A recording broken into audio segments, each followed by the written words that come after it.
Ya estoy con el libro en mi mano. Qué bonita además la gráfica del libro. Dice, Trampismos neoliberales y autoritarios de Miguel Urbán. ¿Es con acento en la A? ¿O Urban? ¿O Urbán? Con acento en la A. Es con acento en la A. Urbán. Prólogo de Como Michael Lowy. Epílogo de Jaime Pastor. Radiografía de la derecha radical. Esto es importante de leer y yo estoy así como ya robándome el libro. Y vamos a conversar entonces sobre las nuevas extremas derechas.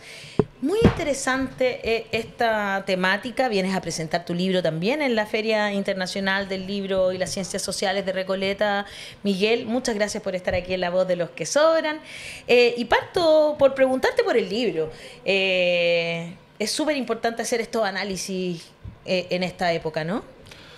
Sí, bueno, la verdad es que hasta hace poco pensábamos que esto de la ola reaccionaria era como una especie de sarampión europeo, ¿no? Era como una enfermedad Claro. que solo nos pasaba a los europeos, ¿no? Donde teníamos partidos de extrema derecha, y hemos ido comprobando cómo la enfermedad es global. Y no solo lo vemos en Europa. Trump, evidentemente, puso este fenómeno en el centro internacional de la arena política, y evidentemente podemos ver cómo desde 2014 en el país más populoso del mundo, como es la India, gobierna un partido y un presidente de extrema derecha. Podemos ver Filipinas, podemos ver toda la ola reaccionaria que ha azotado el continente latinoamericano en el último tiempo. Milei, pero bueno, teníamos Bolsonaro, claro. Aquí vimos el ejemplo de Katz, ¿no? Claro. También, justamente, que además tiene casi una relación cuasi familiar con Vox. Exacto. Y el propio líder del partido Vox, Santiago Abascal, en España, ¿no? Con lo cual vemos que no es un fenómeno europeo, y yo había escrito diversos libros, escribí uno de Vox, he escrito otros libros sobre el fenómeno de la extrema derecha en europea, y me pareció interesante e importante el poder ampliar la radiografía, el poder ampliar el foco a nivel internacional, y sobre todo intentar responder una pregunta: ¿por qué? ¿Qué es lo que está pasando Eso es la pregunta para del que esto millón. pase? Hay un tema sensible, porque me encanta la óptica que tú le das en el fondo, el marco teórico de tu trabajo, que lo leí en una entrevista en Página 12, donde decías de que esto se produce porque se acabó la utopía del capitalismo, en términos de que ya hay certezas de que, o por lo menos no está la certeza, hay incerteza de que futuro significa necesariamente progreso, y que en ese marco nuestra generación y la que viene va tomando conciencia de que la calidad de vida no va a ser mejor, sino que va a ser peor. Y en ese contexto, en esas dudas, en esos miedos, es donde surgen este tipo de liderazgo con populismo, con promesas vanas, pero que en el fondo te tocan la fibra emocional de intentar recuperar un rumbo que da la impresión que definitivamente cambió. Evidentemente, o sea, yo lo que parto es que no podríamos entender este fenómeno global sin entender que estamos ante una auténtica crisis de régimen capitalista, que es la conjunción de dos crisis fundamentales: la crisis de gobernanza neoliberal y la mutación de un neoliberalismo progresista a un neoliberalismo cada vez más autoritario, y la conjunción con la crisis ecológica. Que la crisis ecológica aquí juega un papel fundamental, porque la crisis ecológica ha roto esa utopía del capitalismo de la que hablabas, en el que por primera vez el futuro ya no solo no es progreso, sino que no es crecimiento. Claro. Sabemos que el futuro puede ser incertidumbre, puede ser una situación muy, muy compleja. Y eso hace que tengamos una suerte de miedo al futuro, miedo a imaginar el futuro, incapacidad. Mark Fisher hablaba de que el capitalismo ha cancelado la posibilidad de imaginar el futuro. De hecho, si vemos las recreaciones culturales, ya apenas hay películas sobre el futuro. En los años 70, las películas del futuro, nosotros que más o menos ahí en los 80 Sí, claro. nos podríamos mover, ¿no? ¿No recordáis la de Regreso al Futuro? Por supuesto. Claro, coches voladores, patinetes voladores. Claro. Si ahora imaginamos el futuro, es distópico. El futuro es el fin del mundo. Nunca el fin del capitalismo, por cierto. Siempre el fin del mundo, Sí. ¿no? Y en esa lógica de miedos, de inseguridades, la extrema derecha propone una alternativa de seguridad. Y esa alternativa de seguridad, para intentar estabilizar esta crisis del régimen capitalista, no es imaginar el futuro, sino es volver al pasado. lo que nos está proponiendo, por ejemplo, Milei, ¿no? Estábamos hablando. Milei nos propone volver a Menem. Volver a la Argentina de Menem. O sea, intentar regresar al pasado.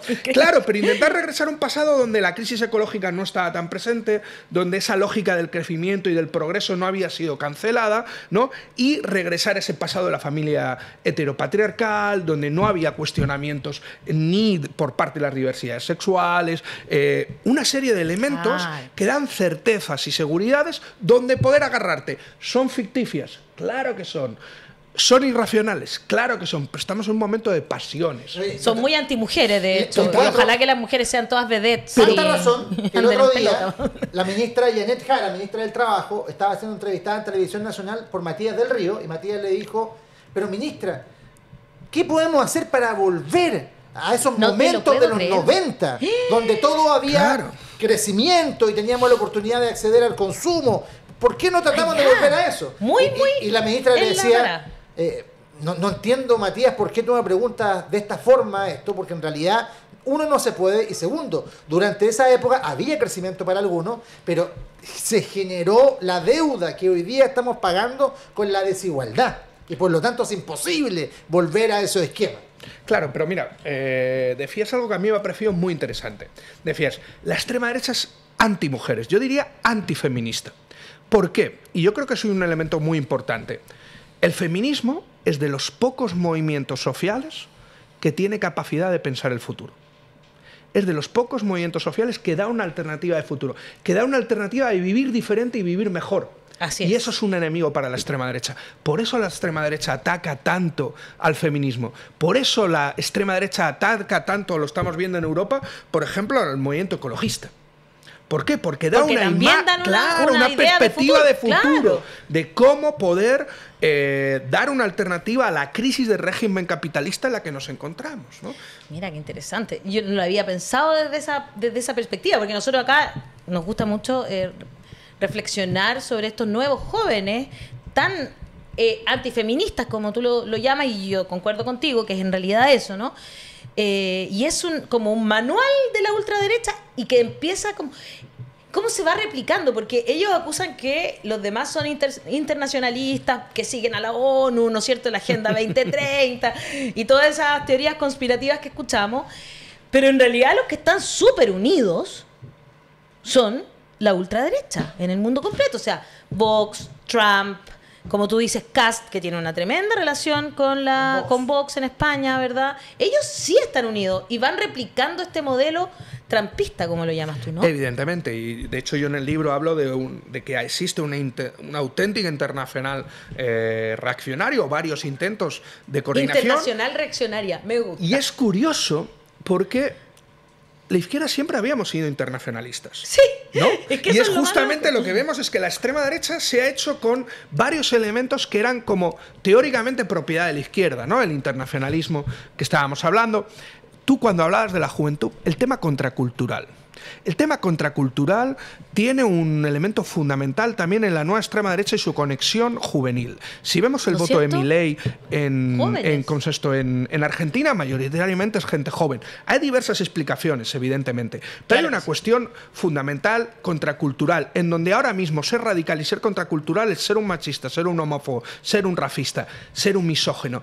Eso es lo que está consiguiendo construir dentro de las batallas culturales la propia extrema derecha, y es un elemento muy importante que hay que repensar para ver cómo combatir, ¿no? O sea, ¿por qué ser radical es ser un machista? ¿Por qué ser radical es ser un racista, ¿no? Y además te lo venden desde una lógica de free speech, ¿no? Libertad de expresión. Bueno, claro, o sea, una auténtica locura en donde recogen elementos contraculturales de la izquierda de los años 70, le dan la vuelta y lo vemos ahora en programas de TikTok, en una serie de elementos que corren como la espuma, porque la extrema derecha no llega a nuestros barrios, no llega a nuestras casas porque tengan un centro social, una organización, una imbricación en el barrio. Llegan a nuestras casas por el móvil.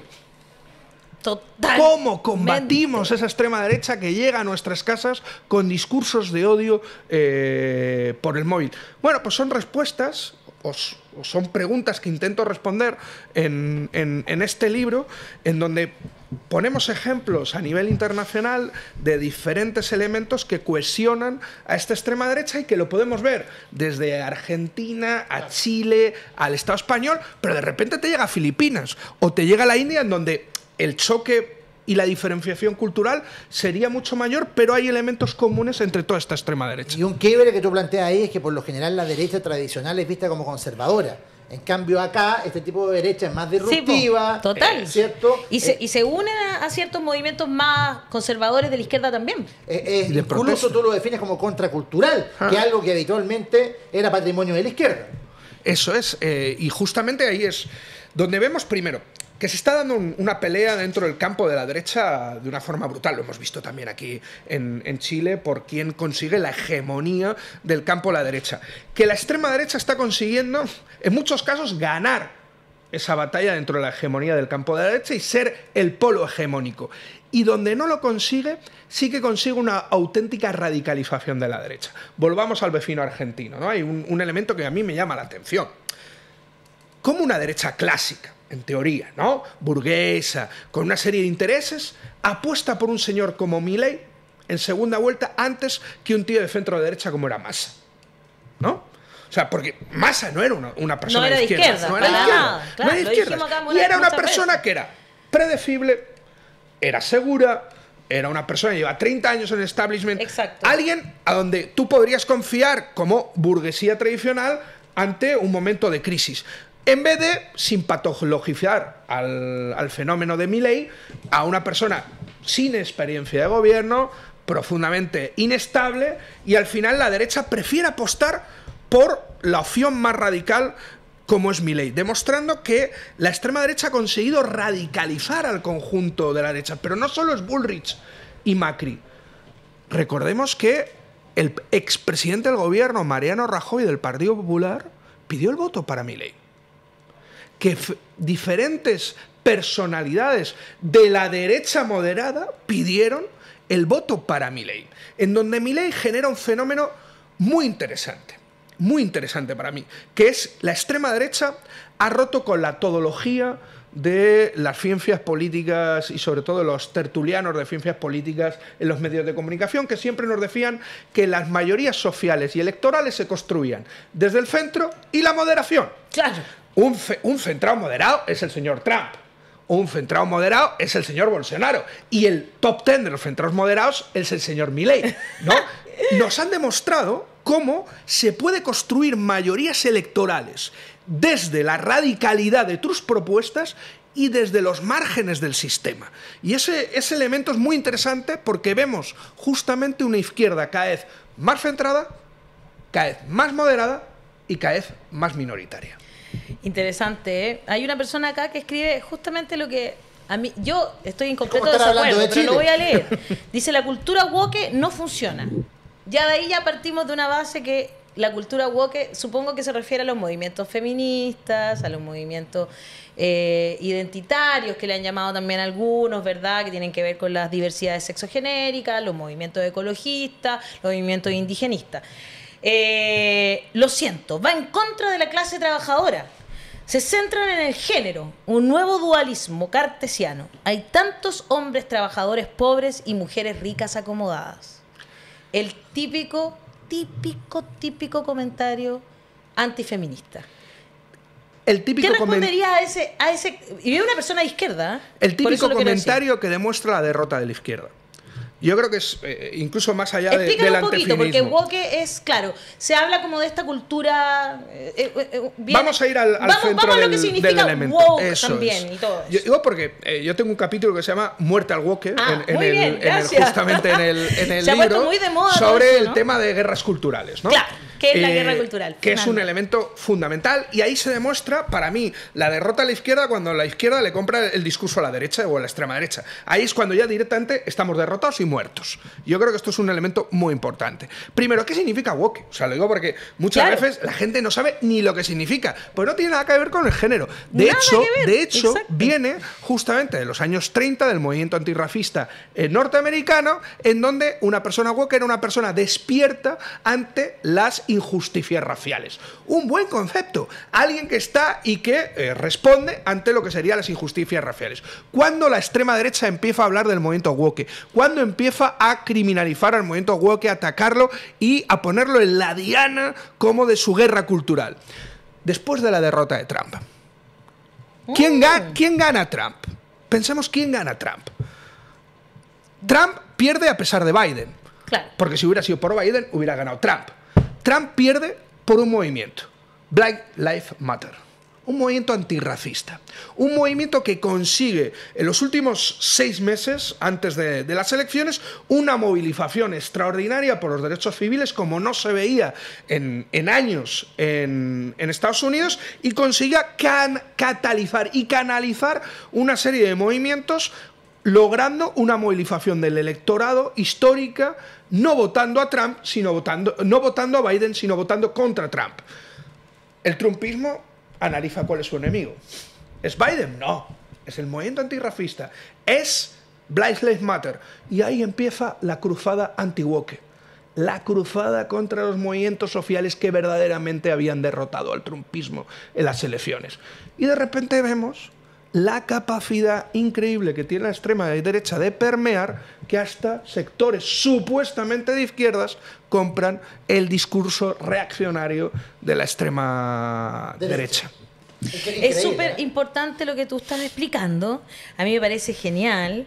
De hecho, bueno, yo le recomendé una columna que había escrito una socióloga chilena en El País, que se llama justamente Better Stay Woke, por un cantante que lo dice en los años 30, cuando nace el movimiento woke. Pero en Chile se pone muy de moda hablar en contra de los woke. Después, y ahí esto es donde te quiero llevar, a una cosa que es contraria a que cuando perdió Trump, que es que cuando aquí perdió el primer borrador de constitución propuesto, que venía y provenía de los movimientos básicamente sociales, que llegaron a la convención constitucional que tuvimos acá en Chile. Arrasando, porque se ganó por paliza. Claro, nos ganaron por paliza los del rechazo. No, se ganó por paliza. Se ganó por paliza. Convención. Claro, lo que pasa es que no se pueden comparar porque una fue como obligatoria, la otra no. Entonces, bueno, en general es muy difícil hacer esa comparación de votos. Pero más allá de eso, claro, ganamos primero llevar esto a la convención, ganaron los movimientos sociales, entraron en masa a la convención y luego se pierde eso. Justamente con los mismos argumentos. ¿Por qué crees tú que sucede eso, digamos? ¿Es como el guión que se les pasa para decir cosas como váyanse ahora en contra de los movimientos identitarios? ¿La izquierda tratando de hacer un mea culpa? ¿Qué es lo que sucede ahí? Bueno, yo creo que la extrema derecha, a diferencia de algunos sectores de la izquierda, tiene muy claro quién son sus enemigos, ¿no? Y sobre todo quién le puede plantar cara. Lo estábamos hablando antes con el tema del movimiento feminista y el movimiento ecologista, Ajá, que son sus grandes enemigos en sus intervenciones públicas. ¿Por qué? Porque tienen la capacidad de aportar seguridades imaginando el futuro, cuando justamente la extrema derecha lo que hace es un intento de regresar al pasado. ¿Cuál es uno de los elementos fundamentales para mí de la derrota de la izquierda? Es la incapacidad que tenemos de imaginar un futuro no capitalista. Por si no lo queremos llamar comunista, socialista o ecosocialista en estos momentos, es nuestra incapacidad de imaginar un futuro no capitalista. De hecho, lo hablábamos antes, tenemos más capacidad de imaginar el final del mundo que el final del capitalismo. Pero es que si no imaginamos el final del capitalismo, lo que vamos a tener es el final del mundo, o por lo menos el final de que nosotros podamos vivir en ese mundo. La incapacidad de tener una utopía, de imaginar el futuro, acaba con el principio de esperanza para la izquierda. Los únicos que están aportando un principio de esperanza es el movimiento feminista y el movimiento ecologista. Hablaban del movimiento obrero, ¿no? Por ejemplo, en la intervención que leíste antes, ¿no? Había una compañera que escribía en una revista en España, Viento Sur, de una forma provocativa, que decía: durante todo el siglo XX los sindicatos han intentado montar una huelga internacional. Ha tenido que venir el movimiento feminista en el siglo XXI para hacerla, ¿no? Creo que eso demuestra las grandes capacidades y disruptivas, antagonistas que tiene una serie de movimientos, y por eso la extrema derecha los intenta arrinconar y los muestra como su verdadero enemigo. El elemento, y aquí es fundamental, ¿qué pasa? ¿Que las mujeres no es parte de la clase trabajadora? ¿Que los migrantes no son parte de la clase trabajadora? De hecho, ahora mismo, si tuviéramos que hablar de la clase trabajadora en Madrid, seguramente sería mujer y sería racializada. Absolutamente. Y yo creo que eso es y lo que se olvida. manejando un Uber. Y lo que hay que ver, que nadie... Fíjate ese elemento de volver al pasado. Esa izquierda que comparte con la extrema derecha esta cuestión reaccionaria de imaginar la clase obrera como el hombre heterosexual de mono azul. Señores, eso ya no existe. Exactamente. Eso, señores, ya no existe. La clase obrera es mestiza, es diversa, y con esa es con la que hay que trabajar, no con la clase obrera que ustedes siguen imaginando en sus libros. Y yo creo que ese es el elemento central, y por eso movimientos como el ecologista, el movimiento feminista, que sí construyen esas unidades mestizas, diversas, antagónicas y antagonistas, son las que se ponen en el centro del ataque. Y por eso lo que se intentó hacer justamente en la Constituyente es decir, no, es que los movimientos sociales no saben hacer leyes, no saben hacer política, no saben hacer constituciones. ¿Cómo vamos, no? Van a destruir lo que hay. Van a destruir lo que hay. Su intención es de dinamitarlo. Y como la todo. derecha, creo que es un elemento que a mí me impactó mucho en la pérdida de la Constituyente, cómo consiguió conectar con un voto de protesta. Y ese voto de protesta ha estado presente en prácticamente, y yo creo que eso pesó mucho en el rechazo de la Constituyente. No fue tanto la Constituyente como el voto de protesta. Milei responde a un voto de protesta. El Brexit en Inglaterra responde a un voto de protesta. Tú votas en contra del establishment, en contra del gobierno, en contra del que te ha obligado a votar. Claro, el que te ha obligado a votar, que tú no querías votar, porque ni te venía ni te iba y no querías votar. Tú votas contra, no a favor de. Yo estuve en el plebiscito de la paz en Colombia. Por ejemplo. Claro. Y perdió la paz, increíble. Claro. Pero en ese año ganó el Brexit. Sí. Contra los Tories y los laboristas y todo el establishment británico que quería quedarse en la Unión Europea. Ganó Trump contra Hillary cuando nadie pensaba que iba a pasar. Y ganó la guerra contra la paz en Colombia, ¿no? Que nadie, de no creer. Ese voto, con contextos muy diversos, tiene que ver también con el rechazo a la Constituyente en Chile. Una lógica de voto de protesta en donde la extrema derecha consigue conectar mucho mejor apelando con al una miedo lógica, muchas veces, apelando al miedo, siempre al miedo. Y a las mentiras. Y a las seguridades. Y a las fake news. Tú votas a favor de las seguridades que existen, que conoces, no a las que pueda haber futuras. ¿El factor mentira tú no lo consideras? ¿El de las fake news? Sí, pero creo que no es solo... Muchas veces le damos una sobredimensión al tema de las fake news. Y de hecho vemos que el tema de las fake news conecta sobre todo con un público que es proclive, que está dispuesta a escuchar eso. Bueno, que quiere que le digan lo que él quiere creer. Reafirmar lo que ya piensa. Y la pregunta es ¿por qué están dispuestos? Eso es. Mi pregunta no es tanto que le reafirmen, sino por qué están dispuestos a reafirmarse en esa idea. Ese es el elemento. Y no lo podríamos entender si la crisis de régimen capitalista en la que nos encontramos, en donde se están tambaleando las certezas y donde te intentan aportar seguridades que, aunque sean ficticias, aunque sean fake news, te dan identidad, te dan seguridad, te dan pertenencia grupal, una serie de elementos en donde el neoliberalismo ha destruido todo, ha atomizado todo.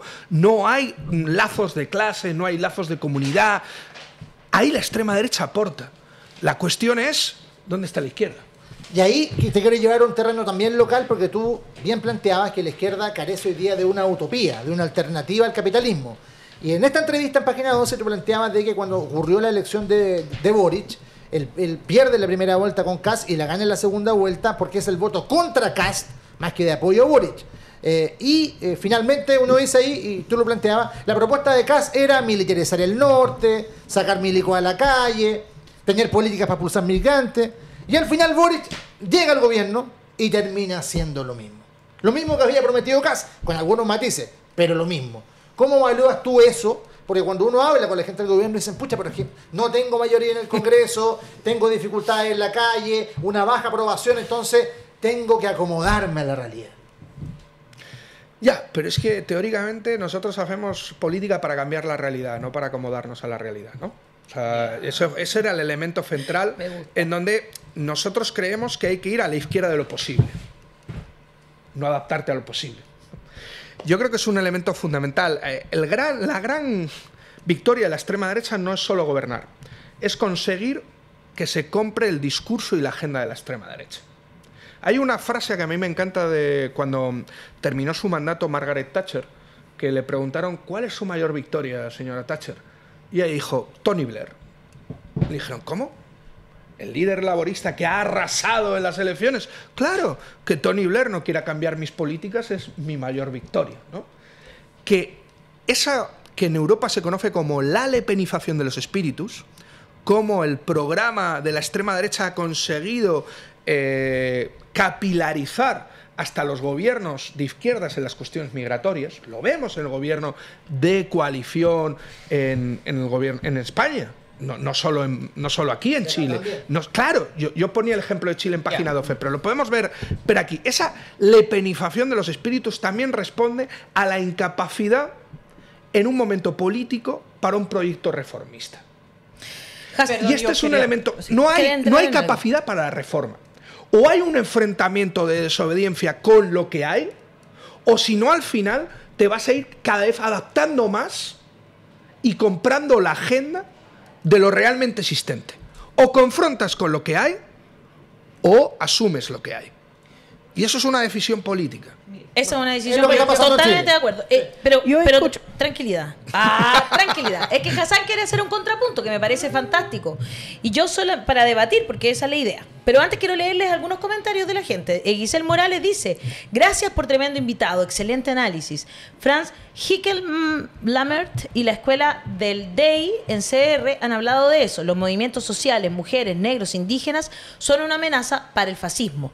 Carlos Rojas, el internacionalismo de la derecha se fundamenta en la concentración de la riqueza que posee y debe administrar para no perder el poder y privilegio que le trae. Arturo Enrique Salazar Muñoz, Bolsonaro, Milei, Kast, Trump, estos próceres del mal de la ultraderecha tienen algo en común. Su origen es europeo. Otro de origen europeo, mi amigo Hassan, cuénteme. A ver, yo escuchando tu relato, estaba hojeando el libro, reconozco mucho en este relato, que me parece bien coherente y razonable. El problema para mí es que a estas alturas todo el mundo está repitiendo este relato. Hemos llegado al punto donde la preocupación con la ultraderecha está llegando al lloriqueo de los liberales, ¿no? Ahora estamos acostumbrados a leer titulares sobre el movimiento nacionalista conservador en los periódicos de los neoliberales. Ya los neoliberales se asustaron por lo que hicieron. El año 2004, yo estaba empezando la universidad, compré el libro ¿Cuál es el problema con Kansas? De Thomas Frank, que creo que es el comienzo de esto, que describe, es uno de los primeros que analiza cómo los neoliberales hacen este pacto faustiano con los de la guerra cultural y hacían esa alianza, porque es súper difícil vender a una clase obrera pasando por malos momentos por la globalización. Vamos a bajar sus impuestos e eliminar todas las ayudas sociales. No vende. Pero decir que hay una élite liberal que tiene desdén cultural por ustedes, que realmente es el culpable de todos los males, es crear un enemigo que sí puede generar apoyo para la ultraderecha. Y los mismos neoliberales pro Estado chico, pro privatización de todo, hacen alianza con los conspiranoicos, los antivacuna, lo anticiencia, los religiosos fundamentalistas, de esos conservadores. Ahora incluso uno podría decir, se salió el tiro por la culata, porque algunos de esos están poniendo políticas que incluso son inconvenientes para estos fanáticos de la globalización capitalista. Perfecto, esa historia lo conocemos. Pero, en algún momento, Íñigo Errejón decía que la vacuna, la protección contra la lógica de la guerra cultural, iba a ser una izquierda no neoliberal. Decía, uno mira que en Europa se está potenciando súper fuertemente, antes que en Estados Unidos, antes que en América Latina, estos grupos de la ultraderecha. ¿Ya? Están avanzando con la normalización de Marine Le Pen como si ella fuera una política normal, con la presidencia de Meloni, de primer ministra en Italia. España iba a ser diferente, que Portugal iba a ser diferente, que Grecia iba a ser diferente, porque con gobiernos o con una izquierda fuerte antineoliberal, ese juego que hacen, es decir, la izquierda elitista, la izquierda neoliberalizada, la izquierda de Tony Blair es culpable de todo, voten por nosotros, no funciona cuando uno tiene una opción distinta. Entonces, ¿qué fracasó si Podemos está en gobierno y la única cosa que vemos es el avance de esta ultraderecha? O sea, la vacuna no funcionó entonces. Bueno, yo es que creo que yo no defiendo esa vacuna en el libro, ni muchísimo menos, ¿no? De hecho, creo que tiene mucho que ver con lo que estábamos hablando del gobierno de Boric, ¿no? Creo que estamos en un momento político en el que creo que no se ha comprendido un elemento fundamental para mí. Es que no hay posibilidad de reformas dentro de esta crisis del capitalismo. O planteamos una cuestión de ruptura con el capitalismo, o al final intentar construir un capitalismo con rostro humano, eso no es posible. Y lo que hace es que todo el voto de protesta contra los males que genera este sistema lo canalice la extrema derecha en una lógica de transvestismo político, en donde plantea que la izquierda, con razón, es parte del sistema y entonces es parte del problema. Si analizamos lo que tú estás diciendo de Grecia, ¿no? De Grecia, España y demás. De hecho, yo pude vivir en primer plano todo el proceso del primer año de gobierno de Syriza. Yo fui miembro del Comité Internacional por la Abolición de la Deuda Externa del Parlamento griego, que Claro. prácticamente viví en Atenas durante 6 meses y pude seguir justamente todo este proceso. Hubo una lógica fundamental, donde Syriza tenía el dilema de romper o acatar. Acatar las reglas de la austeridad, las reglas del neoliberalismo, o romper con ellas. Romper con ellas era un futuro incierto, real. No vamos a poner, no, romper era el socialismo, era maravilloso, no. Era difícil, era complejo. Pero el 60% del pueblo griego, llamado a consultas, dijo romper. Votó Oxy. ¿Qué hizo Syriza? No. ¿Eso es romper con el neoliberalismo? ¿Eso es la vacuna? No, al revés. Hay una frase que yo no la tomaría al pie de la letra, pero que sí que creo que es interesante, de Walter Benjamin, que decía que todo movimiento reaccionario se funda sobre las cenizas de una revolución derrotada. Evidentemente, de la derrota de la primavera que supuso Syriza, tenemos lo que tenemos ahora mismo en Europa. Si Syriza hubiera roto, hubiera planteado una ruptura con el marco de la austeridad, asumiendo el voto popular de un 63%, la situación hubiera sido distinta. Cuando uno dice que se puede ganar no desde el centro, sino desde la radicalidad, y que la derecha tipo Milei o Bolsonaro o Trump es prueba fehaciente que sí es posible ganar, no con la institucionalidad del centrismo, que es como ha gobernado incluso los partidos que se decían alternativas al modelo de centro neoliberal. Incluso, sí, precisamente Syriza es un gran ejemplo, porque eso es... O Podemos, ahora si quieres hablamos de eso también. ¿Así que estás de acuerdo con la misma interpretación para Podemos? Total. Mira, yo fui fundador de Podemos. La hipótesis de Podemos, sobre la que fundamos Podemos, era justamente que había un espacio político de ruptura con el régimen en base a la no subordinación al socialliberalismo. En las disputas políticas que hubo dentro de Podemos, la propuesta anticapitalista que yo defendí, pero que era una propuesta colectiva, no era mi propuesta, sino una propuesta de mucha gente, era justamente que los dos peligros que tenía Podemos era moderarse y normalizarse. Ser un partido más y moderarse. ¿Qué te normaliza y te modera más que gobernar en minoría con el Partido Socialista?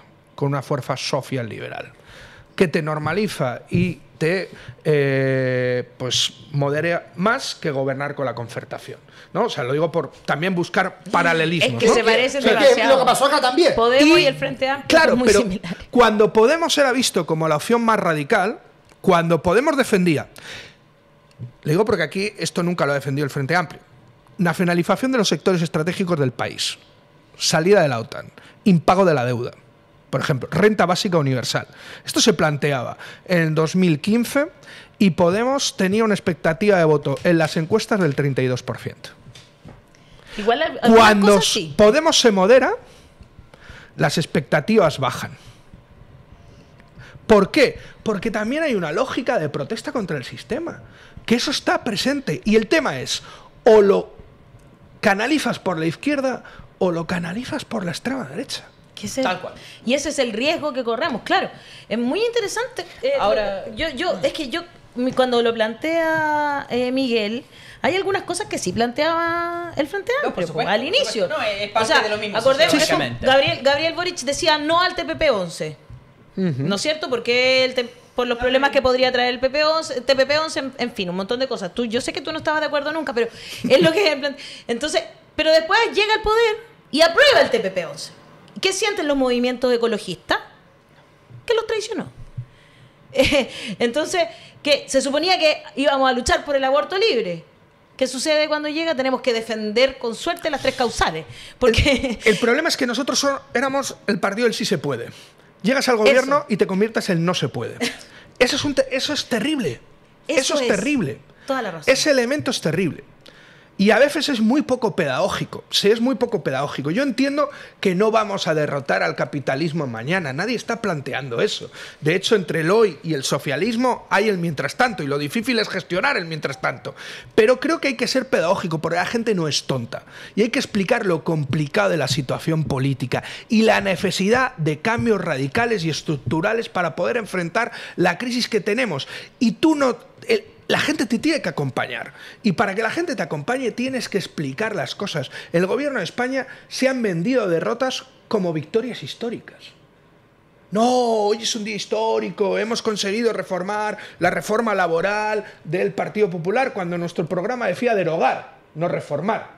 Ya. ¿No? O sea, yo Lo ponía un mismo en Chile, digo. yo ponía Lo un mismo. ejemplo, yo ponía un igual. ejemplo. Viene el Partido Popular y te roba 1.000 euros de la cartera, ¿no? Te roba 1.000 euros de la cartera y hay un partido que te propone que cuando llegue al poder te va a devolver tus 1.000 euros. Y llega al poder y te devuelve 17.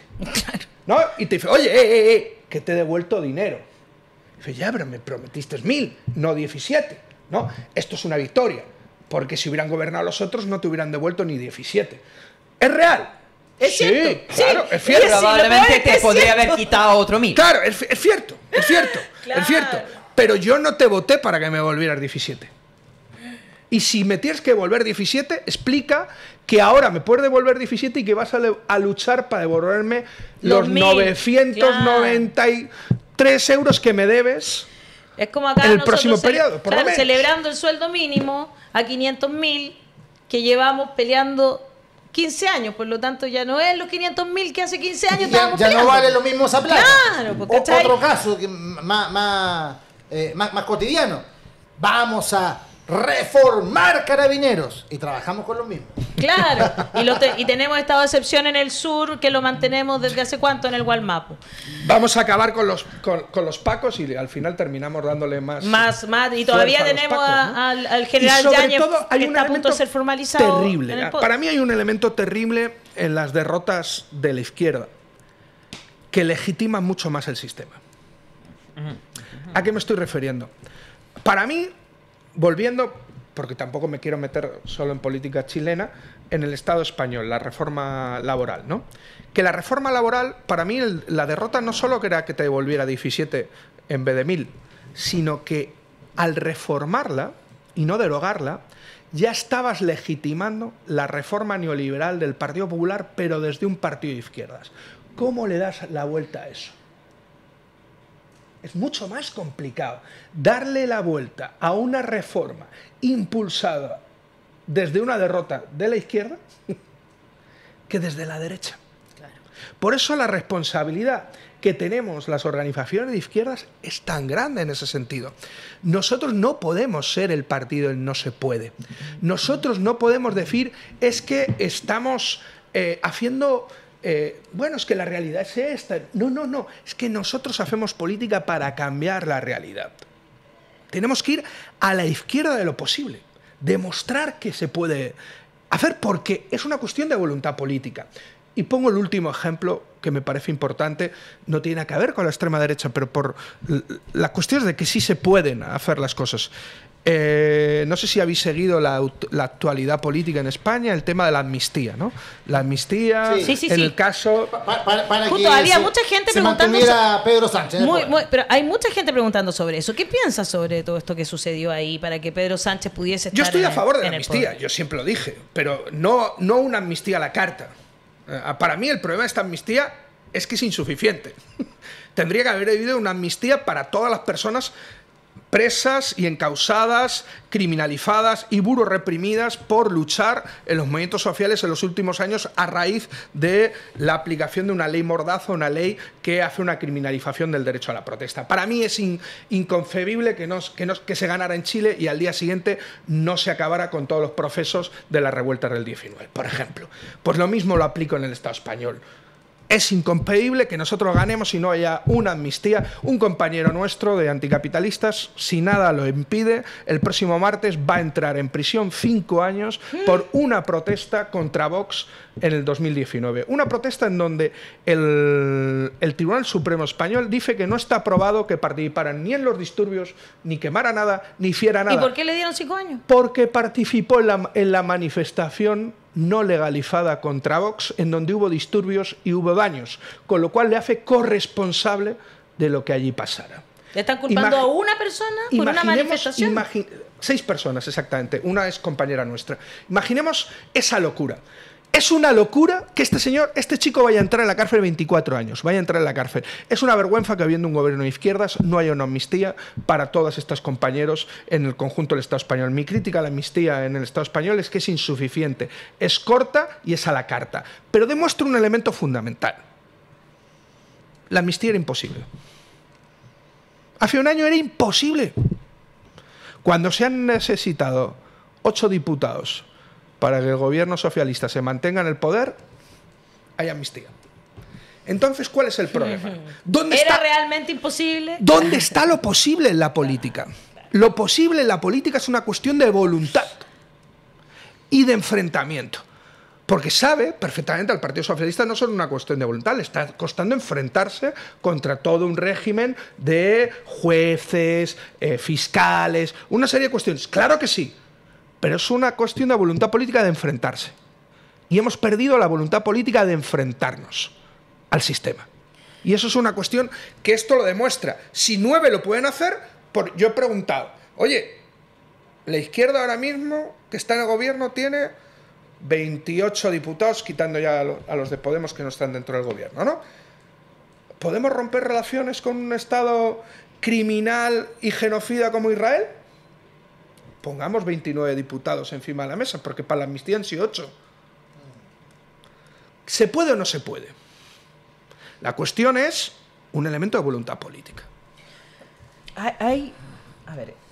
Perdona, Daniel Stingo va a estar Sí. con Miguel, ¿no? Ah, qué estupendo, ya. ¿va a Perdona, haber un Hassan, tú? es que estaba preguntándonos acá, Sí. nuestro público se está poniendo de acuerdo para ir mañana Muy y bien, hacerte muy bien. las preguntas que nos han hecho. Incluso, lo digo para que todos lo hagan, los que vayan mañana vayan con un círculo rojo. Escuché aquí que se están poniendo de acuerdo para ir con un círculo rojo y poner la comunidad de los que sobran. Te va a estar escuchando Miguel con Daniel Stingo ahí, y que es una comunidad amplia, leal, y que le encanta el pensamiento crítico, debatir. Nosotras vamos a estar también con la directora Francisca Quiroga, así que también vamos a estar ahí apoyándolos. Nosotros vamos a estar en un programa desde las 5 de la tarde, así que si después puedes ir a darte una vuelta con nosotros, te lo Si agradecemos. me invitéis, yo me paso Te seguro. dejo invitado al tiro, de Pues inmediato. Nada. Ya, Entonces, muy bien. si me invitáis, yo me paso. Me encantó. Ya, Hassan. A ver. Muchas veces Muchas veces en este programa, cuando hacemos análisis de la coyuntura, terminamos diciendo acá falta voluntad política. Pero cuando uno habla muchas veces de la falta de voluntad política, la acusación es de un voluntarismo, donde uno ignora ciertos impedimentos estructurales que hace que la pura voluntad no basta. ¿Ya? En el caso de Pedro Sánchez, tiene que buscar una mayoría de votos dentro del Congreso y puede ser que hay personas específicas que no están dispuestos a votar. Entonces, no existe esa mayoría porque hay personas que pueden tener etiqueta de Partido Socialista o la izquierda en Cataluña que no están dispuestos a apoyar ciertas cosas. Y en la opinión pública ocurre una cuestión similar, donde uno puede tener la razón, pero no tener el apoyo de las grandes mayorías para empujar estas cosas. Entonces, yo creo que acá hay ciertos momentos donde sí ha faltado voluntad política. En el caso de Gabriel Boric, después de la victoria del rechazo, creo que no es un problema de voluntad política porque el impulso ya se perdió. La voluntad política fue anterior que permitió esa derrota. Que no se puso detrás de la campaña de apruebo con la fuerza necesaria. En el caso de Grecia, que es muy buen ejemplo en ese sentido, era clave no romper con el capitalismo, sino con negociar con un mínimo de seriedad con los alemanes o con los que no querían permitir que Grecia rompiera con la austeridad fiscal. ¿Me permites una cosa solo ahí? Recuerdo comiendo con Varoufakis, ministro de Economía en ese momento griego, que me contó una anécdota que yo creo que ejemplifica la cuestión de la política dentro de lo que estábamos hablando. Varoufakis me dijo que antes de ir al Eurogrupo, el Eurogrupo teóricamente no es una institución de la Unión Europea, es un club. Es una informalidad. Es una informalidad, es un club de los miembros de la zona euro, pero son los que realmente controlan la economía europea. Él fue al Eurogrupo y antes de entrar se encontró con Manuel de Guindos, el ministro de Economía español, y de Guindos le dije: Yanis, la verdad es que tu propuesta es impecable. Yo creo que puede hasta funcionar. La propuesta del gobierno griego no era una propuesta anticapitalista, ¿eh? Era una propuesta neoliberal, liberal, keynesiana, de ampliar plazos, renegociar deuda, alguna quita por un lado, pero nada del otro mundo, no era ningún choque, lo cual demuestra la incapacidad actualmente del sistema de aceptar reformas mínimas. Eso es un elemento importante. Pero de Guindos le dice: es magnífica la propuesta, Yanis, muy buena. Porque además Yanis era un académico. Y le dice: entonces nos votarás a favor, ¿no? Y le dice: no. Porque Yanis, esto no es una cuestión de economía, es una cuestión política. Claro. No es una cuestión económica, es una cuestión política, es una cuestión de correlación de fuerzas. Yo no estoy hablando de el optimismo simplemente de la voluntad. Pero hay que tener voluntad para enfrentarse y hay que tener voluntad para cambiar las cosas y para construir esas correlaciones de fuerzas que te permitan hacer cambios estructurales. Yo no soy un alucinado, no estoy planteando que mañana salgamos todos a por el socialismo. Claro. Nadie está hablando de esto. Estamos hablando de cómo podemos ir construyendo un camino que nos acerque más a un objetivo estratégico o nos aleje de ese objetivo estratégico. Esa es la diferencia fundamental. Incluso cuando hay derrotas, porque las hay, creo que hay que explicarlas con pedagogía y no a veces vender derrotas como si fueran victorias. Y yo creo que esto es un elemento fundamental. Pero para mí, creo que hay que explicar a la gente el poder que tiene. Es que a veces hablamos mucho del poder de la prensa, el poder de los empresarios, que lo tiene. La cuestión es que para mí una revolución es cuando el pueblo decide hacer política en primera persona. Y ahí cambian las cosas, porque somos conscientes de nuestro propio poder. Una organización de izquierdas tiene que ayudar a que la gente sea consciente de nuestro propio poder para cambiar las cosas, entendiendo que eso va a ser difícil. No un camino de rosas. Yo no tengo claro si los políticos que proponen liderar estos movimientos tienen claro el peso de lo que realmente es un cambio sistémico. La propuesta de Yanis Varoufakis junto con Jamie Galbraith y Stuart Holland, que es una propuesta muy razonable desde la técnica, no lo iban a aceptar por una razón de votos en Alemania, ¿no? Los alemanes no querían regalar cosas a los griegos. Así de brutal es una verdad instalada electoralmente. No están dispuestos, no lo puedes hacer. ¿hay una forma de negociar de vuelta? Yo le dije en el momento, si ustedes dicen, vamos a poner bases militares de los rusos en Grecia, de día a mañana van a cambiar de opinión porque los alemanes no van a seguir como molestando por una cuestión de poca plata, si en la geoestratégica entienden que el gobierno está dispuesto a hacer cosas duras. Ahora, un partido que se decía de izquierda no liberal, jugar de esa forma no estaba en los planes. Que había un miedo de realmente desafiar, en el caso chileno, de desafiar la Contraloría de Institución. No están dispuestos, no tienen esa capacidad. El problema, yendo a lo griego, que a lo mejor vamos a como aburrir a los oyentes, pero ya te dije que lo seguí desde el inicio. El problema empezó desde el principio. Empezó pensando que la Unión Europea iba a ceder porque sí, si se presentaba una propuesta razonable. El problema fue creer en la democracia liberal. En creer que esto es una cuestión de que te convenzca porque tenga mi mejor propuesta técnica. No, es una cuestión de correlaciones de fuerzas. Lo primero que tenías que haber hecho según ganabas era haber hecho un corralito, haber evitado la fuga de capitales de Grecia, que supuso en los 2 primeros meses 70.000 millones que huyeron del país, 70.000 millones de grandes fortunas. Eso se podría haber hecho. Esos 70.000 euros, esos 70.000 millones, te daban 1 año y medio de capacidad de negociación y la perdiste en 2 meses, mientras presentabas planes magníficos a la Unión Europea para que te lo aceptara. Es no comprender que la Unión Europea es una maquinaria neoliberal. No es solo Alemania. Evidentemente, la cuestión del liderazgo alemán es inequívoco. Pero desde Maastricht, la Unión Europea es la constitucionalización del neoliberalismo y por eso tiene tanto que ver con la Constitución chilena. Exacto. Y Gabriel Boric hizo lo mismo acá, que vino con excelentes planes y estaban esperando la aprobación de una Constitución, mientras que se organizó una campaña justamente para imposibilitar eso. Pero yo sigo pensando, voy a seguir llorando. Hay veto. No terminaré de llorar. No terminaré de llorar. Y podemos seguir lo entretenido de esto. Ni reír ni llorar, sino comprender, ¿no? Como decía Espinosa. De esto podemos seguir cuando esté con Daniel Stingo en la feria. Eso iba a decir, pues. Y seguramente tú hoy, en nuestro programa, la 11 de los que sobran. A las 5 de la tarde. Desde las 5 de la tarde. La 11 es como tomar el té. Como el té. Para nosotros, sí. Pero tiene nuestra. Un pastelito. Nuestra pancito. cosa como más chilena, que es un poquito más tarde. No es a las 5 de la tarde como los ingleses, para nada. Es más tirado a las 6. Es bastante 7. tirado porque se le llama 11 comida incluso. Porque como... En Bruselas a las 5 estamos cenando. Para que sí, lo tengo súper claro. Efectivamente. Nos cuesta a nosotros los latinos, somos más desordenados para esas cosas. Totalmente. Bueno, en fin. Qué buen invitado, Miguel Urban. Da para pensar varias cosas. Gracias, dice Sabina Vallejo. Ana Cruces dice excelentes invitados hoy. Se refiere a ti, Yadia Melaltit, que estuvo antes. Tremenda escritora y pensadora chilena, ¿verdad?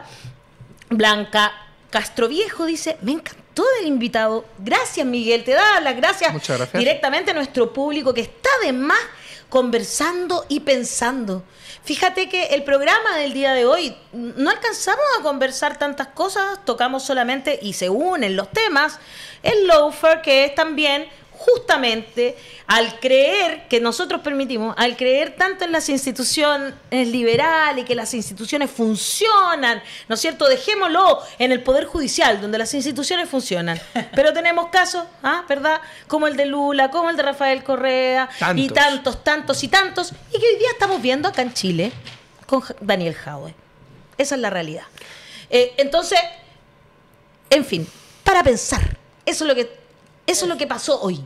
Esto es para que usted en su casa decida. Nosotros acá no le entregamos certezas, le entregamos más bien herramientas para seguir pensando, debatiendo, pensando en un mejor futuro. Y yo me voy a quedar, como me inspiró Diamela el Tit, voy a volver a pensar más en las utopías que en las distopías. ¿Aún no eres parte de la comunidad de La Voz de los que Sobran? Suscríbete a nuestro canal de YouTube y no te pierdas todos los días de lunes a viernes el matinal de La Voz de los que Sobran. Disfruta de contenido exclusivo, entrevistas y mucho más. Apoya al periodismo independiente, dale like, suscríbete y activa la campanita. Participa en nuestras transmisiones en vivo y comenta. Podrás revisar los momentos destacados de la semana y mucho contenido de calidad.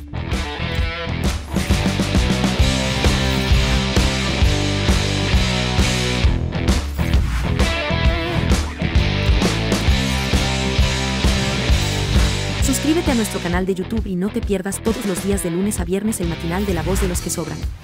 Disfruta de contenido exclusivo, entrevistas y mucho más. Apoya al periodismo independiente, dale like, suscríbete y activa la campanita. Participa en nuestras transmisiones en vivo y comenta. Podrás revisar los momentos destacados de la semana y mucho contenido de calidad.